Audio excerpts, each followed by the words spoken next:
Brian Fuhr from Nielsen here with the September 2023 edition of The Gauge, Nielsen's Total TV and Streaming Snapshot.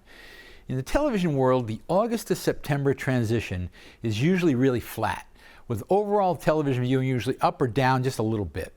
But under the covers, it contains some of the biggest and most dynamic changes of the year from a content and audience composition perspective.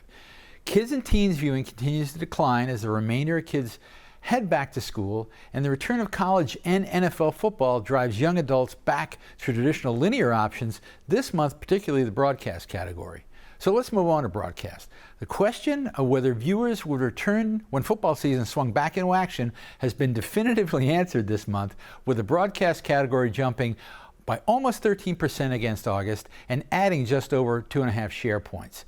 To put this into context, though, the sports event genre was up by 360%, tripling its previous share to a category high of 26.6%. Strategically, it's notable because the largest infusion of viewers came from younger demos. ABC, CBS, NBC, and Fox all experienced double-digit growth, led by a 56.2% bump for Fox. The broadcast category finished the month at 23% of television to notch 2 consecutive monthly gains. On the cable side, viewing was down a little over 1% from a month ago, as it experienced a slightly earlier bump from sports than broadcast, but the sports genre was still up by 26% versus August.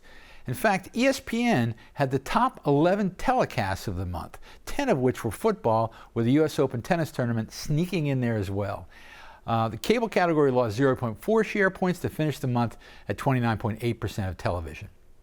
On the streaming side, streaming posted back-to-back monthly declines and dropped 1.7% from a usage perspective and lost 0.7 share points to finish the month at 37.5%. But football season did not only impact broadcast and cable this month, with the largest gain attributable to Prime Video, which features NFL Thursday Night Football. It saw a 7.5% bump and added 0.2 share points to drive it up to 3.6% of television. In addition to Prime Video, the only two platforms that with increases were Tubi TV, which was up by 4.3%, and the Roku channel, which saw a 1.4% increase, but their monthly shares remain consistent. Netflix, Paramount Plus, and Peacock were all down in the 5% range.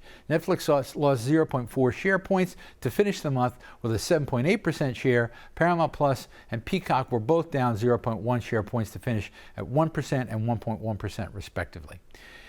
Disney Plus was down 1.6% and lost 0.1 share points, which considering the large drop in usage among 2 to 17-year-olds was a fairly strong result.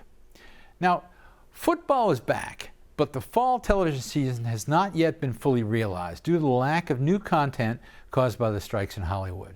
But one thing is clear: when the content shows up, the viewers are following, at least when there's football involved.